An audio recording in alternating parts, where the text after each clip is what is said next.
Ferrari acaparó las dos primeras posiciones en este Gran Premio, y para el siguiente, en Francia, los de Maranello propiciaron el debut del tercer piloto español de la historia de la Fórmula 1.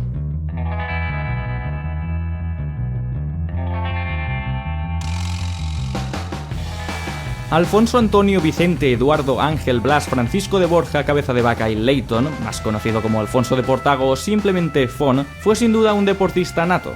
Además de practicar hípica y de representar a España en los Juegos Olímpicos de Invierno de 1956 practicando bobsleigh, el marqués de Portago era también un gran aficionado, entre otros deportes, del automovilismo. Fon se aventuró en el mundillo en 1953, compitiendo en carreras por todo el mundo con sus propios coches. Considerado como un piloto alocado, sufrió varios incidentes debido a su temerario estilo de conducción, pero el gentleman driver no tuvo reparo alguno en continuar con su pasión, llegando a pedirle a Enzo Ferrari una oportunidad en la Fórmula 1. En un primer momento, el Commendatore no estaba muy por la labor, respondiendo a su petición con una foto de uno de sus accidentes, pero finalmente invitó al marqués a incorporarse a las filas de su equipo. Debutó en Reims, donde alcanzó la cuarta posición hasta que un problema con la caja de cambios le obligó a abandonar. Junto a él, Paco Godia pudo terminar en séptimo lugar a 4 vueltas del ganador, remontando 10 plazas gracias a los problemas mecánicos de otros pilotos. En el siguiente Gran Premio, en Silverstone, de Portago se situó cuarto tras sobrepasar hasta 6 coches, pero de repente el monoplaza de su compañero Peter Collins, líder del mundial y que rodaba en posiciones de podio, se paró. Ferrari entonces tomó la decisión de que el español cediese su coche a Collins para poder repartirse los puntos. El británico cruzó la meta segundo, lo que supuso también un podio para Alfonso de Portago en su segunda carrera, siendo el primer piloto español de la historia en conseguir tal hazaña. Acabó la carrera en el coche de un compañero que acabó averiándose. Empujando el bólido con una mano y con un cigarrillo en la otra, llegó a meta, donde esperó la bandera cuadros. Por detrás, Paco Godia logró la 9ª posición. Esta situación cambió drásticamente en los 2 últimos eventos del año. En una accidentada carrera en el Nürburgring Nordschleife, donde solo acabaron 5 monoplazas, Paco Godia terminó cuarto y repitió ese resultado en Monza. De Portago, por su parte, no pudo acabar ninguna de las 2 carreras. Collins estrelló su monoplaza a pocas vueltas después de que Fon se lo cediese, y en Monza abandonó de nuevo por problemas con la suspensión. Ya en 1957, Alfonso de Portago compitió en el primer Gran Premio de la temporada en Argentina, consiguiendo una 5ª posición junto a José Froilán González. Desgraciadamente este fue su último Gran Premio de Fórmula 1, ya que el 12 de mayo Fon nos dejó en la Mille Miglia italiana, donde fue forzado a competir por Enzo Ferrari. Aquí vemos al famoso as español Marqués de Portago y a su copiloto norteamericano Eddie Nelson en la potente máquina en la que habían de tener tan trágico final. El ritmo del español era muy bueno, tanto que incluso llegó a bajarse 1 minuto para besar a su novia. Pero a 40 kilómetros del final, un buje dañado de cuyos mecánicos le habían advertido, pinchó su neumático trasero izquierdo. El coche volcó, causando la muerte en el acto de Fon y su copiloto y amigo Edmund Nelson, y se estrelló contra el público registrándose hasta 10 fallecimientos. Un brutal accidente cercenó su vida y lo que podría haber sido una exitosa carrera en la Fórmula 1. Alfonso Cabeza de Vaca, marqués de Portago, famoso deportista español, ha muerto en accidente en la carrera automovilística internacional de las 1000 millas de Italia. El corredor español ha rendido el tributo de su vida en plena juventud y cuya memoria recuerda una solitaria corona de flores. Descanse en paz el valeroso deportista. Apenas tenía 28 años.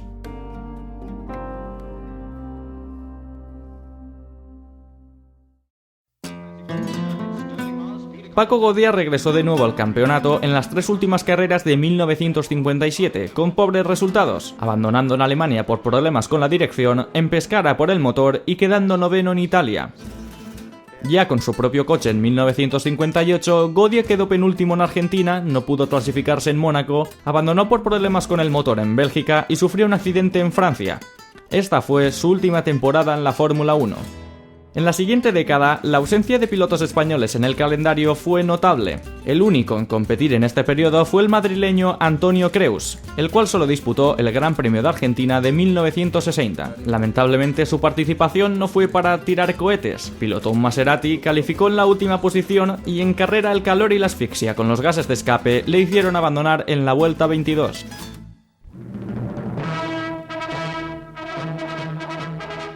Después de 14 años, los monoplazas de Fórmula 1 volvieron a pisar suelo español en 1968 en el circuito del Jarama, recién inaugurado en las afueras de San Sebastián de los Reyes, Madrid. En el circuito automovilístico del Jarama, el Gran Premio de España Fórmula 1. Los corredores revisan sus bólidos. Hay gran expectación. Acogió la segunda cita del campeonato, una carrera caótica donde solo 5 coches de 13 terminaron la prueba, en la que se impuso el británico Graham Hill. El Gran Premio de España se quedó en el calendario en años venideros, alternándose con un circuito urbano un tanto especial. Ubicado en uno de los 10 distritos de la ciudad de Barcelona y situado sobre la montaña que da nombre a esta pista, se alzaba el circuito de Montjuïc. En su estreno en Fórmula 1 en 1969, destacó por el revuelo que se armó con los elevadísimos alerones traseros incorporados en esa misma temporada. Estos alerones se doblaban en curvas rápidas y causaron los accidentes del primer y tercer clasificado. Entre estos incidentes y problemas de motor, terminaron la carrera 5 pilotos. Esta prueba se la llevó Jackie Stewart, que terminó ganando el campeonato.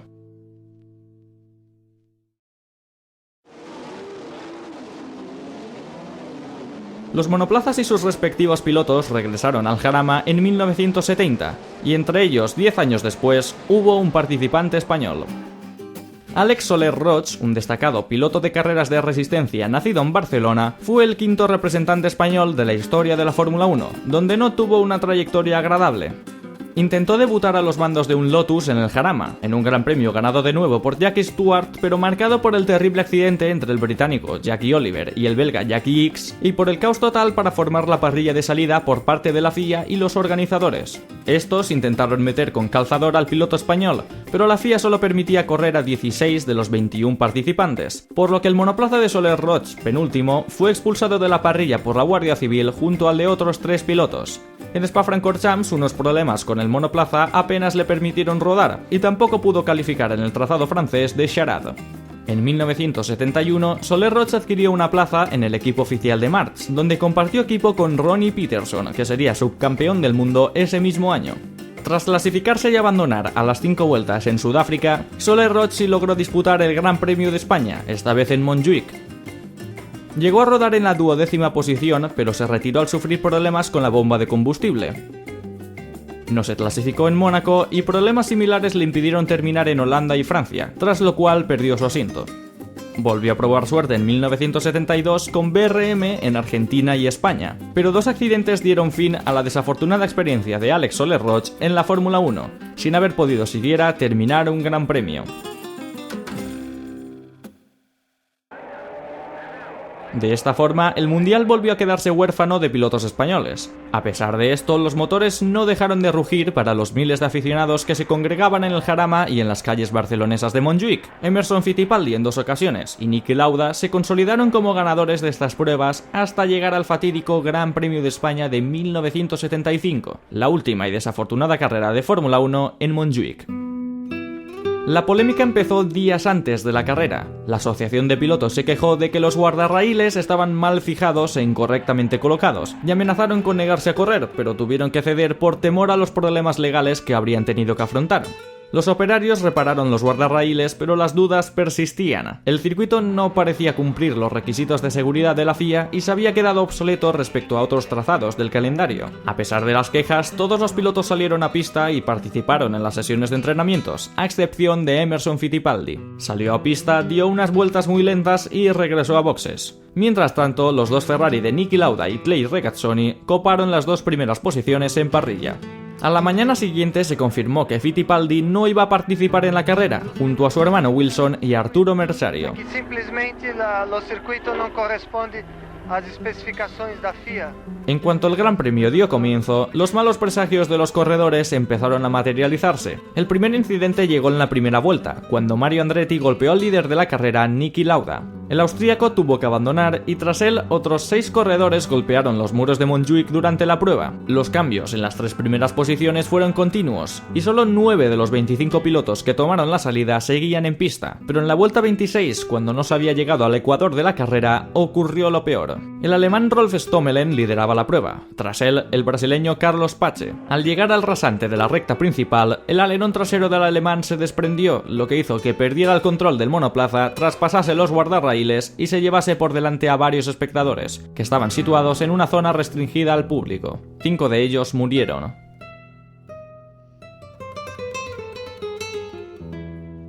El coche se detuvo a 100 metros de la pista. Stommelen, que gritaba de dolor, consiguió sobrevivir, pero se rompió ambas piernas, una muñeca y 2 costillas.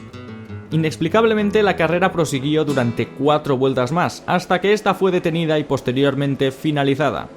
Tras quedar demostrado que no era lo suficientemente seguro, Montjuic fue retirado del calendario, siendo esta la última vez que los monoplazas de Fórmula 1 compitieron en la montaña mágica. A partir de entonces, la categoría reina del automovilismo pasaría solo por Madrid, en el Jarama. Llegó el Gran Premio de 1976 y con él 2 pilotos españoles, Emilio Zapico y Emilio de Villota. Zapico llevaba un Williams patrocinado por Mafre que él mismo adquirió y de Villota un Brabham del equipo debutante Ramo. Lamentablemente ninguno de los dos logró clasificarse en un Gran Premio marcado por la descalificación al ganador de la prueba, James Hunt, por una infracción técnica menor. Meses después, la apelación de McLaren fue aceptada y permitió eventualmente al británico llevarse el campeonato. Emilio Zapico no volvió a intentar participar en ningún otro Gran Premio, pero Emilio de Villota no desistió y quiso ir más allá. El madrileño se montó su propio equipo privado, consiguió el patrocinio de la aerolínea española Iberia y obtuvo la licencia de concursante internacional de la FIA. Había nacido el equipo Iberia Airlines F1.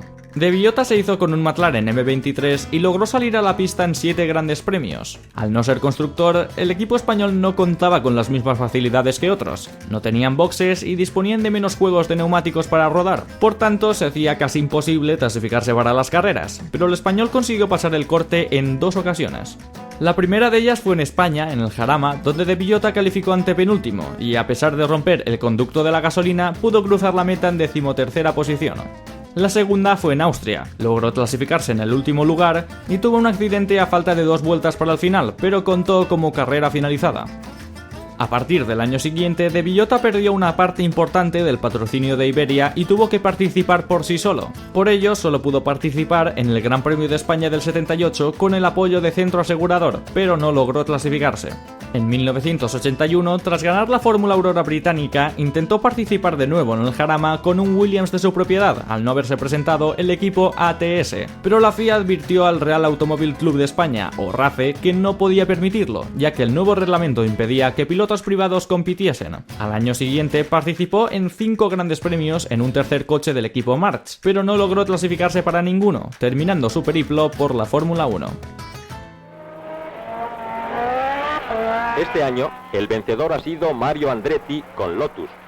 Ya sin el circuito de Montjuic, el Jarama se convirtió en el centro de la Fórmula 1 en España. En los años posteriores, Mario Andretti en 2 ocasiones y Patrick Depailler triunfaron en el circuito madrileño, pero la estancia de la Fórmula 1 tocaría pronto a su fin, no sin estar acompañada de nuevo por la polémica.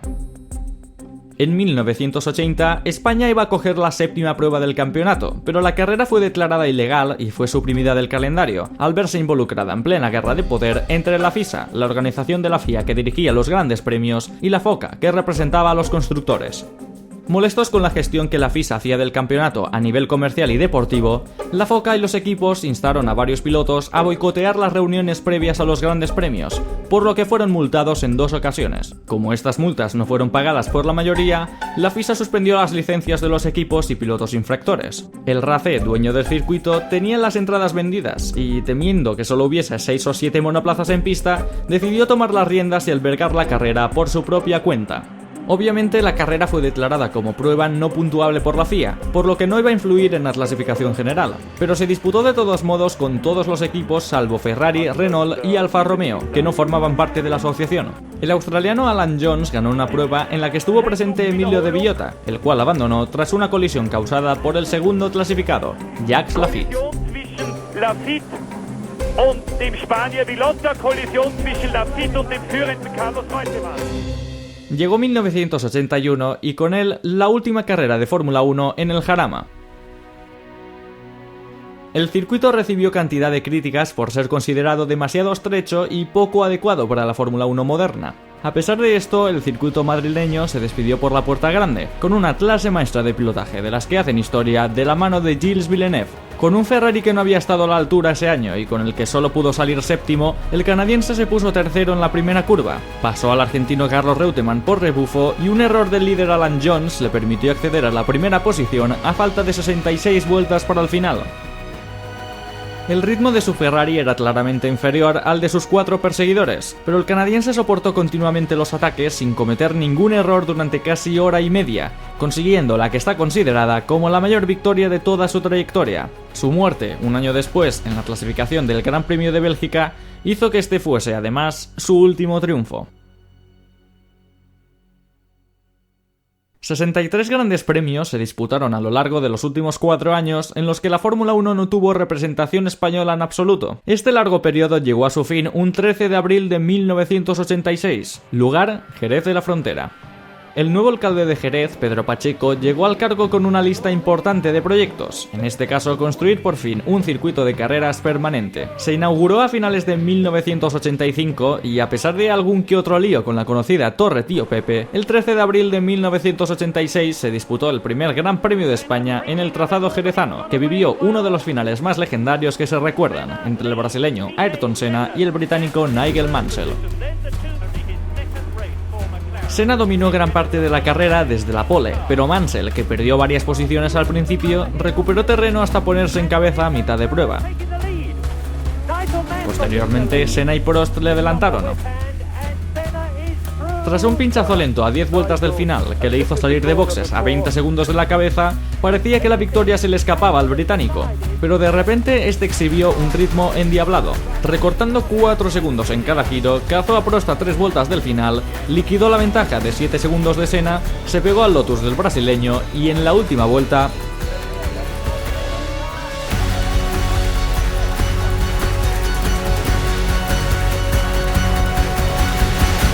Ayrton Senna se llevó su tercera victoria en la Fórmula 1 por tan solo 14 milésimas, en uno de los finales más emocionantes y apretados de la historia.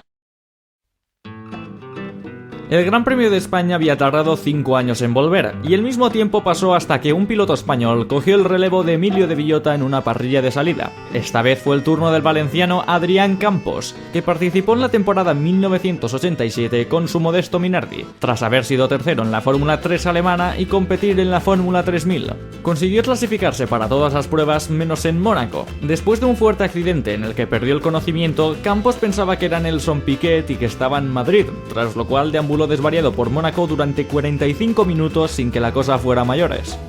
El de Alsira terminó la temporada sin pena ni gloria a los mandos de su pobre Minardi, que parecía que se caía a trozos. 10 problemas mecánicos, una descalificación y 4 accidentes lastraron la temporada del valenciano a base de abandonos. De hecho, Campos solo terminó un gran premio, el de España, ganado por Nigel Mansell y donde terminó 14º tras tener algunos problemas como esta salida de pista.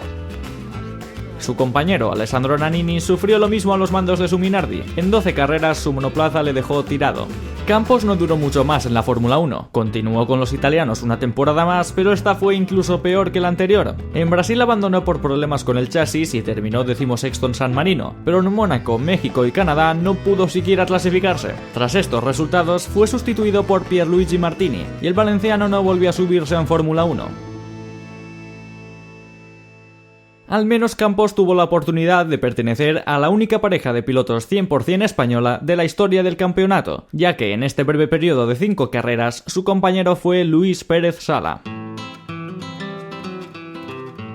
Natural de Barcelona, Pérez Sala llegó a la Fórmula 1 tras ser subcampeón en la Fórmula 3000. Su mejor resultado fue una 8ª posición en el Gran Premio de Portugal, pero su temporada fue bastante agridulce, ya que, al igual que con Campos, los problemas mecánicos hicieron mella, causando su abandono hasta en 6 ocasiones. En otras 2 no se pudo clasificar, pero pudo terminar 7 grandes premios, entre ellos un Gran Premio de España que mantuvo vivas las opciones de título de Alain Prost. Por desgracia para las aspiraciones de Pérez Sala, la temporada siguiente sería aún peor. En 1989 abandonó en 8 grandes premios, 6 por colisiones o salidas de pista, entre ellos la carrera de Jerez ganada por Ayrton Senna y 2 por problemas mecánicos. No se pudo clasificar para otros 4 grandes premios y solo pudo terminar 4 carreras. Eso sí, logró puntuar en el Gran Premio de Gran Bretaña con una 6ª posición, siendo el primer español en puntuar desde que lo hiciera Alfonso de Portago 32 años antes, y la segunda vez que un Minardi lograría entrar en puntos. A final de año no pudo batir a su compañero Pierluigi Martini, una tarea difícil, pues el italiano fue el piloto que más puntos consiguió en la historia de Minardi. Su temporada fue bastante mejor, consiguiendo llevar su monoplaza a la zona de puntos 2 veces más. Tras estas 2 discretas temporadas, la trayectoria de Luis Pérez Sala en la Fórmula 1 terminó, al perder su asiento en Minardi para 1990. De nuevo el Gran Premio de España se convirtió en la única representación nacional. El grave accidente de Martin Donnelly en los entrenamientos para el Gran Premio de 1990 que ganó Alain Prost y la construcción de un nuevo circuito permanente en Barcelona pusieron las bases para un cambio de ubicación en el 91. Tras 2 años de obras, el Circuit de Cataluña fue terminado en septiembre de ese mismo año, convirtiéndose en la nueva casa del Gran Premio de España.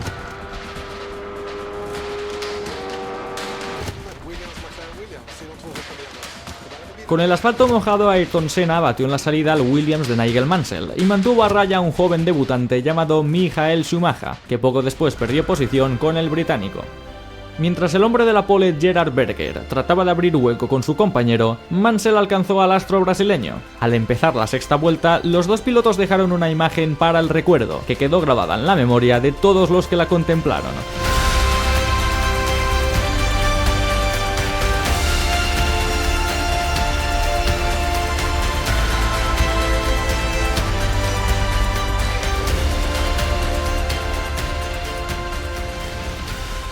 El británico logró sobrepasar a Senna en un adelantamiento que sería posteriormente recordado como uno de los mejores de la historia.